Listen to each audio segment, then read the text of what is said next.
The specification test notebook has a lot of technical detail, which we'll skip over because we talked about it in the lecture.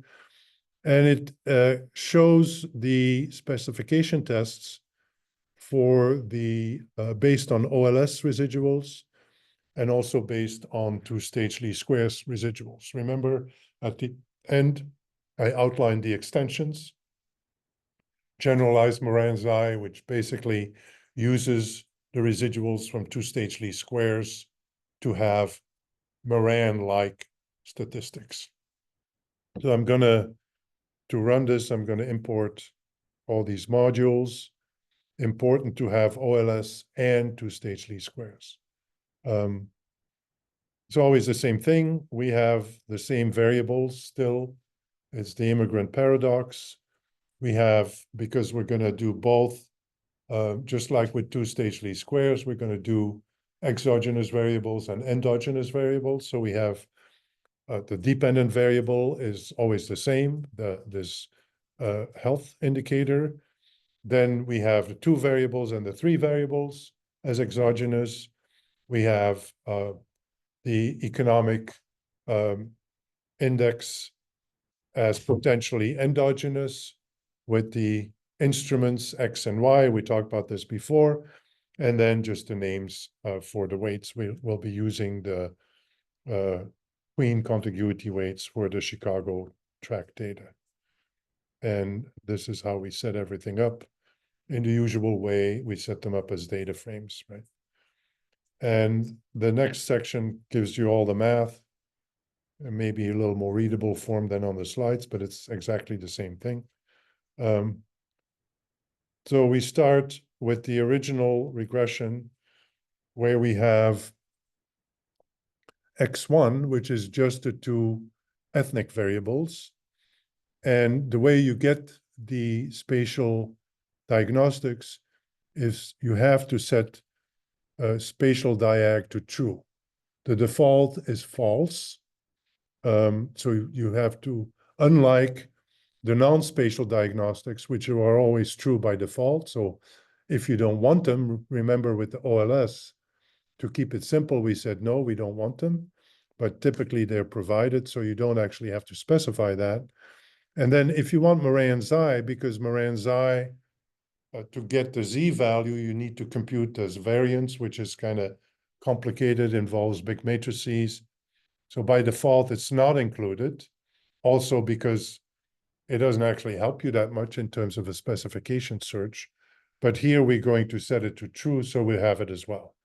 So it's exactly the same as before. It's the OLS regression. And then we get the result, and the result is the same as before, except this business at the bottom. And as I mentioned in the lecture, we have Moran-Xi, and then two sets of Lagrange multiplier tests, 5 of them. So let's look at this Moran-Xi. The actual value of the statistic is not of great relevance. What is of relevance is the Z value, which corrects for the mean and the variance, and that is highly significant. So we know we have a problem. We don't know what problem it is, right? We start with the lag test, very significant. P-value essentially 0. The robust lag test, not significant. Then we look at the error test, significant. Robust error test, also significant. Joint test, this one now has 2 degrees of freedom, also highly significant. But we saw when we look at the power of the test that that's actually not that useful. We know we have a problem, we don't know which one it is. But from the comparison of these tests, only the error test, after you correct for possible misspecification in the form of a lag, does it remain significant. So this set of diagnostic points to an error alternative, right? Then we go to the second batch. In the second batch, the LM test for WX is not significant, but the robust test is. What did I tell you about this? The robust test, look at these. So the original test, robust, much smaller. Original test, robust, much smaller. That's how it should be. Original test, robust, much larger. Red flag. Something's going on. Something's not right. And same here. So a naive interpretation, and in fact, in the literature, the suggestion is look at the joint test first. If that is significant, yet it is. Then look at the robust tests. If they are significant, yes, they are. Then we would conclude spatial Durbin is the alternative here. But we see all this weird business, so we say, wait a minute, maybe something else is wrong. And we already know, or maybe we forgot, from when we looked at the OLS model, this is why we called it the immigrant paradox. When we introduce this economic variable, the sign flips. The Hispanic sign becomes negative. So we go through all this. And then here, we're going to run the model with X2, which has the 3 explanatory variables. Again, we need to specify the weights, the spatial diagnostics true, Moran's eye true. So this is all the same as what we had before. All the estimates, of course, are before. You see here, the sign is flipped. And then we again have our battery of tests. Now, Moran's eye is still significant, but not nearly as much as it was previously. If we look at the lag test, it's somewhat significant, but the robust one is not. We look at the error test. If we use a p-value of 0.01, then it's not significant. And the robust form is not significant at all. And even the joint test at p.01 is not significant. So if anything, we have very weak evidence that there might be a lagged model in this particular case. But then on the spatial Durbin end, story is completely different from before. Remember, before we had all this weird evidence of the robust test being larger than the original one. No longer the case. 19, 17, 7, 5. So everything lines up nicely. The joint test is highly significant. The SLX test and both its robust forms are highly significant. Lag is, but the robust form is not. So this points to an SLX alternative. So a lot of things can happen, right? If you just put your blinders on and stuck with the original specification with 2 variables, you go wild with a spatial model. Once you stick in a variable that is clearly relevant, everything changes. And then it may be an SLX specification. And because it's so easy to estimate an SLX model, we're going to see what that does to the spatial effects. And I haven't really talked about this, but an SLX model only adds a spatially lagged explanatory variable to the model. That is not endogenous. That is just the same as any other variable. So we can use OLS. If you remember, that's one of, I mean, in my opinion, one of the reasons it didn't get a lot of attention in the literature, because to a theoretical econometrician, this is not interesting. You just use OLS. You don't need to come up with fancy maximum likelihood or other estimators. You know, you can just use the straight. So we have OLS, Y as before, X2 as before. We have our spatial weights. And the way we get an SLX model is by specifying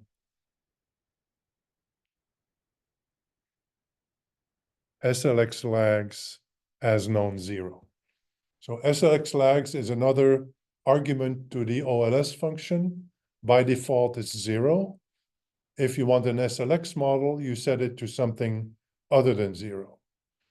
I might not have time to look at it later on because I want to switch to the lag model. But if you want to see very high VIF indicator, variable inflation factor. Run this with SLX equal 2. And you'll see something quite impressive. So we're going to, again, keep our diagnostics here and run this model. And here we have the new set of estimates. Hispanic coefficient is no longer significant. Most of the spatially lagged X variables are significant, this one marginally so, but they have the opposite sign of the original variable. For the black and the spatial lag of black, there's the opposite sign. For the economic variable, it's not the opposite sign, but the coefficient of the first order neighbors is much larger than the coefficient for the census tract itself. So that's a little, in my book, that's a little suspicious. What you can do about this is eliminate some of these lagged variables with another argument called SLX vars. And SLX vars, you can say true, false, true to see which ones you want to pick up, but I won't get into this since we're looking at the diagnostics. Of course, since we already have an SLX model, we don't look at the spatial Durbin alternative. If we would select a lag model, that would be a spatial Durbin model. If we would select an error model, that would be an SLX error model because we already have the SLX terms. So even though it says lag, it's really not lag. It's lag in a model that already has SLX variables. So that's actually spatial Durbin. So what we actually see here is nothing. So at first sight, including the spatially lagged explanatory variables fixes the spatial autocorrelation problem. It fixes them in the sense that our diagnostics are no longer significant. It doesn't fix it in the sense that some of these coefficients are suspicious.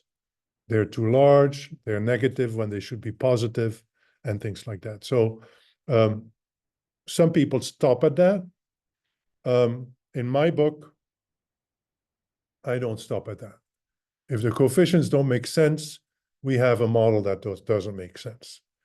That means that we are forcing a specification on the data that the data are not cooperating with.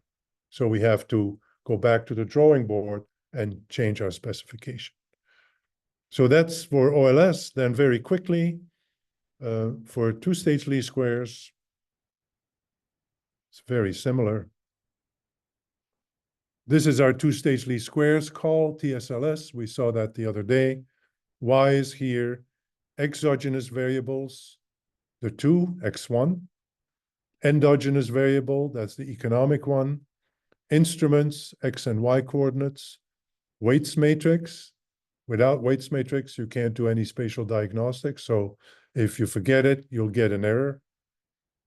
Diagnostics true, and then the rest is just there to have some nicer printout. We go to the results. We already talked about this before. This is the Durbin-Wu-Hausmann test that we talked about before on endogeneity. And this is the AK test. There's no evidence of remaining spatial correlation in a model that treats the economic variable as endogenous. Okay. This test you can also use in a spatial lag model to test whether there's any remaining error autocorrelation in a spatial lag model. And also, even in a spatial Durbin model, to test whether there's any remaining error correlation in a Durbin model, which would be a GNS model then. Right? So all these tests taken together gives you a battery of diagnostics that you can then use in a specification search. There is a module in spreg called SP Search that implements 5 different types of specification searches, but we'll look more into that in winter quarter.